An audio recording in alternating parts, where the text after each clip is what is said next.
Hello दोस्तों, स्वागत है आपका स्टडी विद आशीष चौधरी के इस प्लेटफॉर्म पे। दोस्तों, इस प्लेटफॉर्म के माध्यम से हम भारत का भूगोल पढ़ रहे हैं और भारत के भूगोल के अंतर्गत एक क्लास नंबर 10 है। दोस्तों, भारत के भूगोल के अंतर्गत हम लोग पढ़ रहे हैं हिमालय पर्वत। ये हिमालय पर्वत की तीसरी क्लास है। हिमालय पर्वत से संबंधित हमने पिछले 2 क्लासेस पढ़ी हैं। पिछले 2 क्लासों में हमने फॉर्मेशन ऑफ द हिमालय पढ़ा है और दूसरी क्लास में हमने पढ़ा है कैरेक्टरिस्टिक ऑफ द हिमालय और इम्पोर्टेंस ऑफ द हिमालय। क्या क्या उसके महत्व हैं और महत्व के साथ क्या क्या उसकी विशेषता हैं। ये हिमालय से संबंधित तीसरी क्लास है। आज हम देखेंगे हिमालय की जो रेंज है, हिमालय की जो श्रेणियां हैं, उन श्रेणियों की क्या क्या विशेषता है, क्या क्या इंपॉर्टेंट पॉइंट है। पिछली क्लास में हमने हिमालय में पाई जाने वाली विभिन्न प्रकार की श्रेणियों के बारे में मैप के माध्यम से बताया था। यहाँ पर ट्रांस हिमालय है, जैसा कि आप मैप के माध्यम से देख रहे होंगे। ये ट्रांस हिमालय है। इसके अंतर्गत 3 श्रेणियाँ आती हैं। चौथी श्रेणी तिब्बत में आती है जो कि ट्रांस हिमालय में आती है। तो 4 श्रेणियाँ आती हैं, 3 इंडिया में है, 1 तिब्बत में है। दूसरा बृहद हिमालय है, अभी आप देख रहे होंगे मैप के माध्यम से। बृहद हिमालय है जो कि नंगा पर्वत पश्चिम से पूर्व में जाता है नामचा बरवा तक। ये तीसरी श्रेणी है। ये लघु व मध्य हिमालय है। ये चौथी श्रेणी है जो कि शिवालिक श्रेणी है। इसको हम दक्षिणतम श्रेणी भी कहते हैं। तो चलिए अब हम एक एक श्रेणी, एक एक रेंज के बारे में देखेंगे, क्या है क्या नहीं है, कितनी ये इंपॉर्टेंट है, क्या क्या इस रेंज के अंतर्गत आता है। तो देखिए, पहला है ट्रांस हिमालय व तिब्बत हिमालय। तो ट्रांस हिमालय ही तिब्बत हिमालय है। तो देखिए, सबसे पहले हम ट्रांस हिमालय के नाम को देखते हैं। क्यों कहते हैं ट्रांस हिमालय, क्या है क्या नहीं है। देखिए, हम लोगों ने पहले एक क्लास में पढ़ा था, जब फॉर्मेशन ऑफ हिमालय बता रहे थे, तब देखा था हमने कि ये यूरेशिया प्लेट है जिसका मूवमेंट पूरब की ओर है। ये इंडियन प्लेट है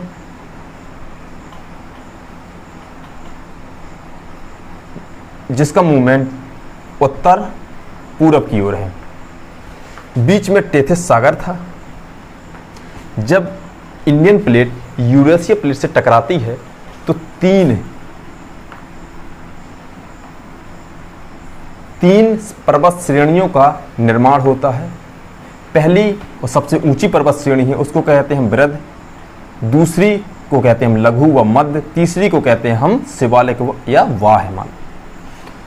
तो माना जाता है कि इन 3 श्रेणियों का ही निर्माण हुआ है। और चौथी जो उत्तर में जो श्रेणी है उसको कहते हैं हम ट्रांस हिमालय। तो माना जाता है कि ट्रांस हिमालय का निर्माण इन 2 प्लेटों के टकराने से नहीं हुआ है। तो ये प्लेट जो है ये टेथिस सागर में जमे अवसादों से हुआ है। इसलिए इस उत्तरी हिमालय को हम कहते हैं पार हिमालय। पार हिमालय क्यों कहते हैं कि मुख्य हिमालय के उस पार है, उत्तर की ओर है। और पार हिमालय और ट्रांस हिमालय एक ही है। ट्रांस हिमालय को ही हम कहते हैं पार हिमालय। इसलिए हम कह सकते हैं कि सबसे उत्तरी हिमालय जो है वो ट्रांस हिमालय है। क्यों है? क्योंकि वह मुख्य हिमालय के उस पार है, उत्तर की ओर है, पार हिमालय है। दूसरा है तिब्बत हिमालय। दूसरा है तिब्बत हिमालय। तो देखिए, ट्रांस हिमालय का जो विस्तार है, ट्रांस हिमालय का जो विस्तार है वो इंडिया के साथ साथ तिब्बत में भी है। इंडिया के साथ साथ तिब्बत में भी है। इसलिए इस ट्रांस हिमालय को हम तिब्बत हिमालय भी कहते हैं। इसके बाद हम कुछ इंपॉर्टेंट पॉइंट देखते हैं जो कि ट्रांस हिमालय से रिलेटिव है सभी। देखिए, पहला, ट्रांस हिमालय यूरेशिया प्लेट का एक भाग माना जाता है। देखिए, अभी हमने पढ़ा कि यूरेशिया प्लेट पूरब की ओर मूवमेंट कर रही है, ये उत्तर पूरब की ओर कर रही है। जब ये आपस में जब टकराती हैं तो 3 पर्वत श्रेणियों का निर्माण होता है। अगर इस हिमालय को हम 3D के रूप में इस तरफ से देखेंगे तो हम पाएंगे कि इसकी जो संरचना है वो कैसी है।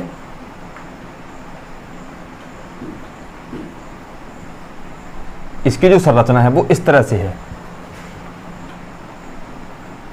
ये शिवालिक है, ये लघु है, ये बृहद है, ये ट्रांस हिमालय है। सबसे ऊंचा जो हिमालय है वो बृहद हिमालय है। सबसे ऊंचा है जो बृहद हिमालय है। तो इस 3 हिमालयों का जो निर्माण हुआ है वो इन दोनों प्लेटों के टकराने से हुआ है। यह जो हिमालय है, इस हिमालय का निर्माण पहले से ही माना जाता है कि यूरेशिया प्लेट में हो चुका था। इसलिए माना जाता है कि ट्रांस हिमालय यूरेशिया प्लेट का एक भाग है। माना जाता है कि ट्रांस हिमालय यूरेशिया प्लेट का एक पार्ट है।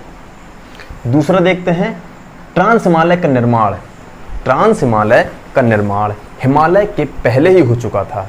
ट्रांस हिमालय का निर्माण हिमालय के पहले ही हो चुका था। सीधी सी बात है कि जब ये दोनों प्लेटें आपस में टकराईं तब इन 3 श्रेणियों का निर्माण हुआ है। ये श्रेणी पहले से ही थी, इसलिए कह सकते हैं कि हिमालय के निर्माण के पहले ही, बृहद हिमालय, लघु हिमालय, शिवालिक के पहले ही इस ट्रांस हिमालय का निर्माण हो चुका था। इस ट्रांस हिमालय का निर्माण हो चुका था। अब देखते हैं हम ट्रांस हिमालय। ट्रांस हिमालय के अंतर्गत 4 श्रेणियां आती हैं, जो कि हमने पिछली क्लास में पढ़ा था। अभी भी देखते हैं हम, ट्रांस हिमालय के अंतर्गत 4 श्रेणियां आती हैं। पहली है, सबसे उत्तर में है काराकोरम श्रेणी, जो कि सबसे महत्वपूर्ण श्रेणी में से एक। दूसरी है लद्दाख श्रेणी, तीसरी है जास्कर श्रेणी, और इन्हीं श्रेणियों का दक्षिण पूर्व में हिस्सा है, उसको कहते हैं हम कैलाश पर्वत श्रेणी, जो कि तिब्बत में स्थित है। कैलाश पर्वत श्रेणी। तो ट्रांस हिमालय के अंतर्गत 4 आती हैं, काराकोरम, लद्दाख, जास्कर और कैलाश। 3 श्रेणी इंडिया में है, चौथी श्रेणी तिब्बत चीन में है। देखिए, और ट्रांस हिमालय को ही तिब्बत का हिमालय कहते हैं। क्यों कहते हैं? क्योंकि ट्रांस हिमालय का जो विस्तार है वो तिब्बत में भी काफ़ी अधिक है, इसलिए ट्रांस हिमालय को तिब्बत का हिमालय भी कहते हैं, क्योंकि इसका विस्तार तिब्बत में है। नेक्स्ट पॉइंट देखते हैं। देखिए, ट्रांस हिमालय, हमने पढ़ा कि बृहद हिमालय जो है वो बहुत ही विशाल है, बहुत ही बड़ा है। इसकी जो लंबाई है वो बहुत ही अधिक है, 3000 किलोमीटर लंबी है, 2900 किलोमीटर है। तो ट्रांस हिमालय की जो लंबाई है वो है 1000 किलोमीटर है। इसकी जो लंबाई है वो 1000 किलोमीटर है। ये इसकी लंबाई हो गई। इसकी विड्थ कितनी, इसकी चौड़ाई कितनी है? तो इसकी जो चौड़ाई है वो माना जाता है कि 40 किलोमीटर कोनों पर है, और मध्य में इसकी जो चौड़ाई है वह 225 किलोमीटर है। 225 किलोमीटर है। इसकी जो लंबाई है वो 1000 किलोमीटर है, इसकी जो चौड़ाई है वो 40 किलोमीटर, मध्य में 225 है। इसकी जो एवरेज ऊंचाई है वह 3100 मीटर मानी जाती है। इसकी जो एवरेज ऊंचाई है, चारों श्रेणियों की एवरेज ऊंचाई जो है वो 3100 मीटर मानी जाती है, बशर्ते काराकोरम और लद्दाख की जो एवरेज औसतन जो ऊंचाई है वह 6000 मीटर तक है, 6000 मीटर तक है। लेकिन इस पूरी ट्रांस हिमालय की एवरेज ऊंचाई है वो 3100 मीटर है। अब देखिए, नेक्स्ट पॉइंट देखते हैं। ट्रांस हिमालय को एशिया की बैकबोन कहा जाता है। एशिया की बैकबोन कहा जाता है। देखिए क्यों कहा जाता है, इसको भी देखते हैं। ये इंडिया है, ये ट्रांस हिमालय है। ट्रांस हिमालय के हम उत्तर पश्चिम में जाते हैं, उत्तर पश्चिम में जाते हैं तो एक बहुत बड़ी संरचना है जिसको हम कहते हैं पामीर का पठार। पामीर का पठार, जो कि अभी आप मैप के माध्यम से देख रहे होंगे। इसके पूर्व में है कुनूल की श्रेणी, इसके पश्चिम में है हिंदू कुश श्रेणी। ये पामीर की जो गांठ है, पामीर के जो पठार है, इसको कहते हैं हम विश्व की छत। यह पठार विश्व के सबसे बड़े बड़े पठारों में से एक है। तो माना जाता है कि इसी पठार का दक्षिण पूर्वी हिस्सा ट्रांस हिमालय से होकर कैलाश पर्वत तक, कैलाश श्रेणी तक जाता है। तो यह बहुत बड़ी, अपने आप में एक बहुत बड़ी संरचना है। इस वजह से इसको हम बैकबोन ऑफ एशिया कहते हैं, बैकबोन ऑफ एशिया कहते हैं। अगर ये कहा जाए कि ट्रांस हिमालय में किस पर्वत श्रेणी को बैकबोन कहते हैं, तो काराकोरम, लद्दाख, जास्कर, कैलाश में काराकोरम श्रेणी को हम बैकबोन ऑफ एशिया कहते हैं। नेक्स्ट पॉइंट देखते हैं। ट्रांस हिमालय के काराकोरम पर्वत श्रेणी में विश्व प्रसिद्ध ग्लेशियर पाए जाते हैं। तो देखिए, ट्रांस हिमालय की सबसे महत्वपूर्ण जो श्रेणी है वो है काराकोरम। तो काराकोरम जो श्रेणी है वो 2 चीज़ों के लिए विश्व प्रसिद्ध है। ट्रांस हिमालय में विश्व के सबसे बड़े बड़े ग्लेशियर पाए जाते हैं। तो ट्रांस हिमालय ग्लेशियरों के लिए प्रसिद्ध है। सियाचिन ग्लेशियर है, ससाइमी ग्लेशियर है, हिस्पर ग्लेशियर है, बियाफो ग्लेशियर है, वॉल्टेरो ग्लेशियर है। वॉल्टेरो ग्लेशियर, देखिए सियाचिन ग्लेशियर की जो लंबाई है वो 75 से 76 किलोमीटर लंबी है। ससाइमी ग्लेशियर है वो 68 किलोमीटर है। हिस्पर ग्लेशियर है उसकी जो लंबाई है वो 61 किलोमीटर है। बियाफो ग्लेशियर की 60 किलोमीटर है। वॉल्टेरो ग्लेशियर की 58 किलोमीटर है। ये जो ग्लेशियर हैं, इन ग्लेशियरों की लंबाई कम होती रहती है व बढ़ती रहती है। क्यों? जैसी जलवायु है वैसे ही इनकी लंबाई घटती बढ़ती रहती है, क्योंकि ग्लेशियर जो होते हैं वो बर्फ़ के पहाड़ होते हैं। अगर टेम्परेचर अधिक होता है तो ये कम हो जाते हैं, या फिर जलवायु परिवर्तन के हिसाब से ये घटते बढ़ते रहते हैं। अब देखते हैं ट्रांस हिमालय। ट्रांस हिमालय के अंतर्गत आने वाली काराकोरम श्रेणी की दूसरी प्रसिद्ध चीज़ है कि विश्व की सबसे ऊंची चोटी एवरेस्ट है, माउंट एवरेस्ट है। माउंट एवरेस्ट के बाद सबसे ऊंची चोटी जो है पूरे विश्व में वो है काराकोरम पर पाई जाने वाली K2। काराकोरम पर पाई जाने वाली K2 चोटी, जो कि विश्व की दूसरे नंबर की सबसे ऊंची चोटी है, जिसको हम K2 कहते हैं व गार्डविन अस्टिन कहते हैं। तो देखिए K2 क्यों कहते हैं? K2 जो है वो काराकोरम पर है, K+K, K2, इसलिए इसको काराकोरम पर ही इस पर्वत चोटी का नाम रखा गया है, जिसको काराकोरम पर काराकोरम 2 के करके हम उसको K2 कहते हैं। तो काराकोरम का नाम, तो K2 का नाम काराकोरम श्रेणी पर ही रखा गया है। नेक्स्ट पॉइंट देखते हैं। ट्रांस हिमालय की एक महत्वपूर्ण विशेषता है, ट्रांस हिमालय के अंतर्गत पाई जाने वाली जो श्रेणी है लद्दाख। तो लद्दाख पर एक तीव्र ढाल वाली चोटी पाई जाती है, जो कि विश्व की सबसे तीव्र ढाल वालों में से एक है। देखिए पर्वत ऐसे भी होते हैं, पर्वत ऐसे भी होते हैं और पर्वत ऐसे भी होते हैं। तो सबसे तीव्र ढाल वाली जो चोटी है पूरे विश्व में वह लद्दाख श्रेणी पर पाई जाती है, जिसका नाम है राकापोसी चोटी। तो विश्व की सबसे तीव्र ढाल वाली चोटी जो है वह ट्रांस हिमालय के लद्दाख श्रेणी पर पाई जाती है। देखिए ट्रांस हिमालय की एक महत्वपूर्ण विशेषता है कि ट्रांस हिमालय के पश्चिम में पामीर का पठार, अभी हमने देखा ट्रांस हिमालय के पश्चिम में जो है वो पामीर का पठार है, जिसको हम विश्व की छत कहते हैं, और दक्षिण पूर्व में है कैलाश पर्वत जो कि तिब्बत में है। नेक्स्ट पॉइंट देखते हैं। ट्रांस हिमालय वृहद हिमालय को सचर जोन द्वारा अलग करता है। देखिए अगर हम ये बताया भी कि इस तरफ से अगर हम 3D के माध्यम से देखेंगे इंडिया के हिमालयों को, तो देखिए कैसे आएंगे।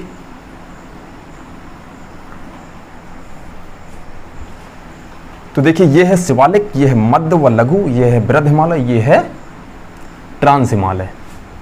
तो ट्रांस हिमालय और वृहद हिमालय को सचर जोन द्वारा अलग किया जाता है। ट्रांस हिमालय वृहद हिमालय को सचर जोन द्वारा अलग किया जाता है। कौन से जोन द्वारा? सचर जोन, सचर जोन द्वारा अलग किया जाता है। नेक्स्ट पॉइंट देखते हैं। देखिए ट्रांस हिमालय के अंतर्गत भारत में 3 श्रेणियां हैं, काराकोरम, लद्दाख, जास्कर। काराकोरम श्रेणी पर सबसे ऊंची चोटी है वह K2। इसी तरह लद्दाख श्रेणी पर सबसे ऊंची चोटी जो है वो है गुरला मंधाता, गुरला मंधाता। और सबसे जो दक्षिण में ट्रांस हिमालय की सबसे दक्षिण श्रेणी है उसका नाम है जास्कर। जास्कर पर सबसे ऊंची जो चोटी है उसका नाम है कामेत चोटी, उसका नाम है कामेत चोटी। देखिए अभी हम हिमालय के अंतर्गत 2 नदियों को देखेंगे। जब नदियों को चैप्टर पढ़ेंगे तो नदियों को विस्तार से पढ़ेंगे। अभी ये हिमालय के अंतर्गत ये क्वेश्चन आते हैं। तो देखिए अभी हमने पढ़ा, ये है काराकोरम, ये है लद्दाख, ये है जास्कर। तो देखिए एक नदी यहाँ बहती है, एक नदी यहाँ बहती है, बिल्कुल सिंपल है। एक नदी यहाँ बहती है, एक नदी यहाँ बहती है। काराकोरम, लद्दाख, जास्कर तो देखिए काराकोरम और लद्दाख के बीच में एक नदी बहती है, उसका नाम है सियोक नदी, उसका नाम है सियोक नदी। और दूसरी नदी है जो कि लद्दाख व जास्कर के बीच से बहती है, उसका नाम है सिंधु नदी। तो कभी क्वेश्चन आता है कि लद्दाख और जास्कर के बीच में कौन सी नदी बहती है, तो सिंधु नदी। या क्वेश्चन आता है कि काराकोरम और लद्दाख के बीच में कौन सी नदी बहती है, तो सियोक नदी बहती है। और सियोक नदी ही भारत की सबसे उत्तरतम नदी है, सबसे नॉर्थन नदी है। सबसे उत्तर में जो नदी है वह सियोक नदी है। भारत की सबसे उत्तर में बहने वाली नदी जो है वो सियोक नदी है। और भारत की सबसे दक्षिण में बहने वाली जो नदी है वो है बैगई नदी है जो कि तमिलनाडु में है। जब नदियों के बारे में पढ़ेंगे तो उसको देखेंगे विस्तार से कौन सी नदी कहाँ पर है। अभी ये हिमालय से संबंधित दो नदियों को हमने देखा। अभी हमने हिमालय के सबसे उत्तर में जो श्रेणी है ट्रांस हिमालय व तिब्बत हिमालय को देखा।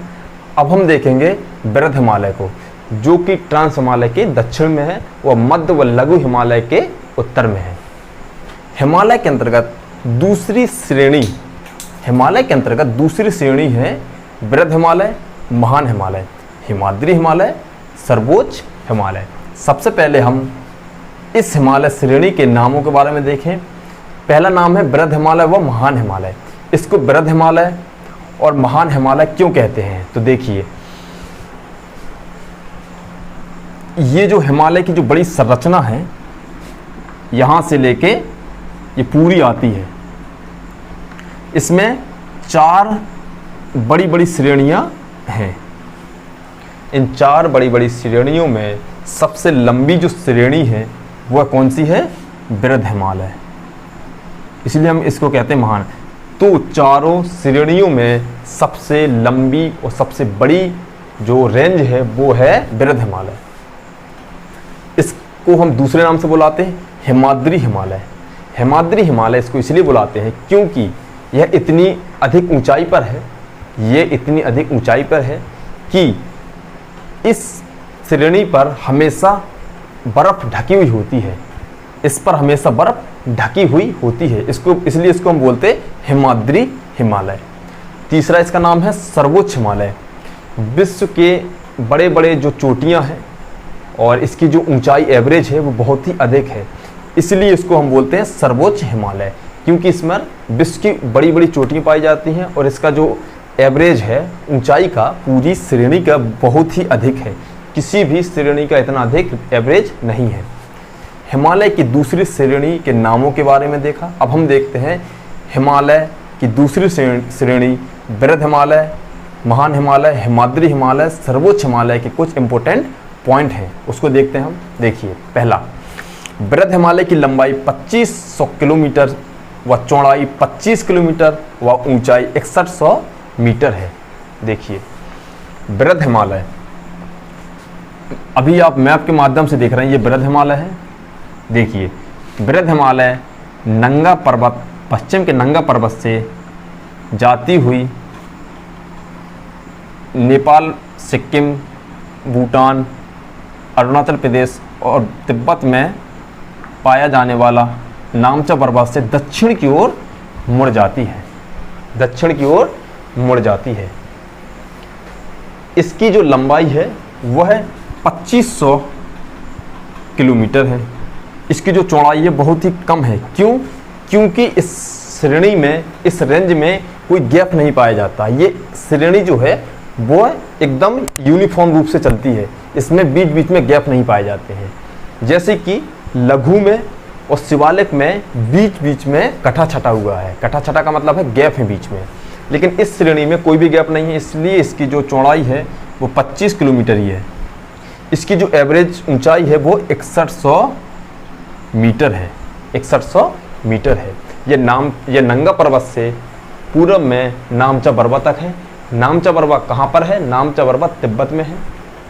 इसका जो विस्तार है वो जम्मू कश्मीर, लद्दाख, हिमाचल, उत्तराखंड, नेपाल, सिक्किम, भूटान, अरुणाचल प्रदेश में है। इसके बाद वो फिर तिब्बत में चला जाता है और नामचा पर्वत से दक्षिण की ओर मुड़ जाता है। नेक्स्ट देखते हैं, बृहद हिमालय में विश्व की 10 बड़ी बड़ी चोटियां पाई जाती हैं। बृहद हिमालय में ही केटू को छोड़ के विश्व की 10 बड़ी बड़ी चोटियां पाई जाती हैं। केटू को छोड़ दिया जाए तो 10 बड़ी बड़ी चोटियां पाई जाती हैं। तीसरा देखते हैं, बृहद हिमालय लघु हिमालय से मेन सेंट्रल थ्रस्ट द्वारा अलग होता है। अभी हमने बताया था कि ये सचर जोन है और ये है मेन सेंट्रल थ्रस्ट, मतलब बृहद हिमालय और लघु हिमालय को अलग करता है मेन सेंट्रल थ्रस्ट द्वारा। अब हम देखते हैं नेक्स्ट पॉइंट, बृहद हिमालय से ही उत्तर की नदियां जो होती हैं वो 12मासी होती हैं। हमने देखा होगा कि दक्षिण की जो नदियां होती हैं, चाहे वो गोदावरी हो, कृष्णा हो, कावेरी हो, महानदी हो, ये जो नदियां होती है 5-6 महीने ही पानी से भरी रहती हैं। इसके बाद ये नदियां अपना जो पानी का स्तर होता है बहुत ही कम कर देती हैं। क्यों कर देती हैं? क्योंकि इनमें साधन सोर्स नहीं होती कि पानी कहाँ से लाएं। लेकिन जो उत्तर की नदियां हैं, उत्तर की नदियों में हम देखते हैं गंगा नदी है,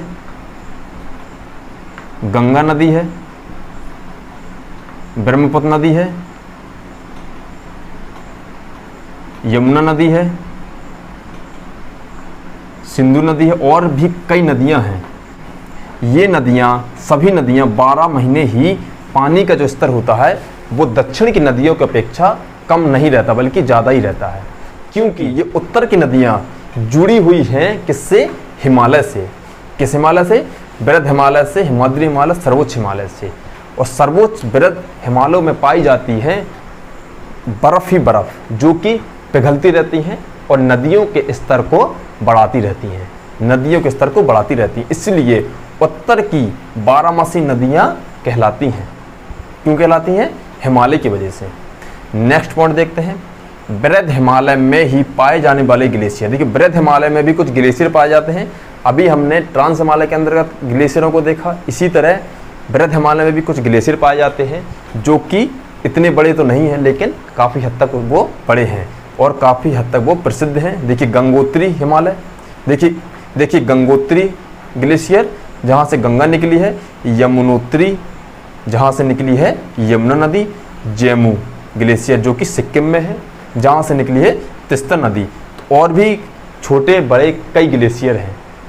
ये 3 महत्वपूर्ण ग्लेशियर हैं जो कि बृहद हिमाद्री सर्वोच्च हिमालय में पाए जाते हैं। अब हम देखते हैं माउंट एवरेस्ट। बृहद हिमालय, महान हिमालय की सबसे महत्वपूर्ण चीज़ वो है एवरेस्ट। तो देखिए, हिमाद्री व सर्वोच्च हिमालय की सबसे बड़ी जो संरचना है और जो सबसे फेमस चीज़ है वो है माउंट एवरेस्ट। माउंट एवरेस्ट विश्व की सबसे ऊंची चोटी है। इसकी जो ऊंचाई है वो किसी किताब में 8,850 दी गई है और किसी किताब में 8,848 दी हुई है। ये अंतर क्यों है? तो देखिए, इसका अंतर भी हम देख लेते क्यों माना जाता है कि इसमें अंतर है। किसी किताब में 48 दिया है, किसी किताब में 50 दिया है। तो माना जाता है जब ये यूरेशियन प्लेट से इंडियन प्लेट टकराई तो अभी भी इंडियन प्लेट उत्तर पूर्व की ओर, यूरेशियन प्लेट पूर्व की ओर जा रही है और अभी भी इंडियन प्लेट यूरेशियन प्लेट में टकरा रही है बल्कि और नीचे की ओर घुस रही है।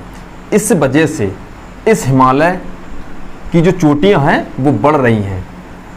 इस वजह से हिमाद्री सर्वोच्च हिमालय की जो चोटियां हैं वो बढ़ रही हैं और माना जाता है कि एक साल में 1.5 सेंटीमीटर से 2 सेंटीमीटर तक बढ़ती हैं। तो जो एवरेज निकाला गया वो माना गया है कि 2 मीटर तक ये लगभग बढ़ गई होंगी। 2 मीटर तक एवरेस्ट बढ़ गया होगा। इस वजह से कई किताबों में माउंट एवरेस्ट को 8,850 माना गया है और कई किताबों में एवरेस्ट को 8,848 माना गया है। लेकिन हम विकिपीडिया के हिसाब से देखते हैं तो माउंट एवरेस्ट की जो ऊंचाई है वो 8,848 48 मीटर ही है। तो देखिए, माउंट एवरेस्ट को हम कई नामों से जानते हैं, माउंट एवरेस्ट को कई नामों से जानते हैं। नेपाली भाषा में इसको कहते हैं सागर माथा, नेपाली भाषा में इसको कहते हैं सागर माथा। संस्कृत भाषा में इसको कहते हैं देवगिरी, और तिब्बती लोग जो है वो कहते हैं चोमो लुंगमा, तिब्बती लोग कहते हैं इसको चोमो लुंगमा। इसके बाद देखते हैं बृहद हिमालय पर माउंट एवरेस्ट के अलावा कंचनजंगा भी पाई जाती है, ल्हासने भी पाई जाती है, मकालू पाई जाती है। ये 4 विश्व की सबसे ऊंची चोटियों में से मानी जाती हैं। तो बृहद हिमालय पर ये 4 सबसे ऊंची चोटियां हैं। बृहद हिमालय पर ये 4 सबसे ऊंची चोटियां हैं। पहली माउंट एवरेस्ट, दूसरी कंचनजंगा, तीसरी ल्हासने, चौथी मकालू। अगर हम देखें पूरे विश्व की देखें तो K2 जो है वो माउंट एवरेस्ट के बाद आती है, K2 कंचनजंगा के ऊपर आती है। तो अभी हमने बृहद हिमालय, हिमाद्री हिमालय, सर्वोच्च हिमालय के कुछ इंपॉर्टेंट पॉइंट देखे। अब हम एक महत्वपूर्ण चीज़ देखते हैं माउंट एवरेस्ट के बारे में। तो देखिए, माउंट एवरेस्ट हम लोग जिस किताब को भी देखते हैं तो माउंट एवरेस्ट को ही हम देखते हैं कि माउंट एवरेस्ट विश्व की सबसे ऊंची चोटी है। तो हम देखते हैं कि माउंट एवरेस्ट का जो नाम है वो कैसे रखा। इसको क्या पहले से ही माउंट एवरेस्ट कहते थे या अभी कहने लगे? तो देखते हैं। माउंट एवरेस्ट को बेल्स के एक ज्योग्राफर थे जॉर्ज एवरेस्ट। बेल्स के एक ज्योग्राफर थे, उनका नाम था जॉर्ज एवरेस्ट। इन्हीं ने ही सबसे पहले एवरेस्ट की जो ऊंचाई है और एवरेस्ट की जो लोकेशन है, जो जगह है, वो इन्होंने बताई। इस वजह से 1865 में इसका नाम माउंट एवरेस्ट रखा गया। तो हम कह सकते हैं कि 1865 के पहले इसको माउंट एवरेस्ट नहीं कहते थे, क्योंकि माउंट एवरेस्ट का जो नाम है वह वेल्स के एक ज्योग्राफर थे जॉर्ज एवरेस्ट पर रखा गया है। तो 1865 के पहले इसको हम क्या कहते थे? तो 1865 से पहले इसे हम कहते थे पीक 15। माउंट एवरेस्ट को 1865 के पहले कहते थे पीक 15, पीक 15 या फिर पीक 15। तो अभी हमने एक नई चीज़ देखी है कि एवरेस्ट का जो नाम है वो 1865 के पहले पीक 15 कहते थे, और माउंट एवरेस्ट का जो नाम है वो वेल्स के ज्योग्राफर थे जॉर्ज एवरेस्ट पर रखा गया है। तो आज हमने हिमालय पर्वत के अंतर्गत ट्रांस हिमालय को देखा, इसकी कुछ इंपॉर्टेंट पॉइंट देखे।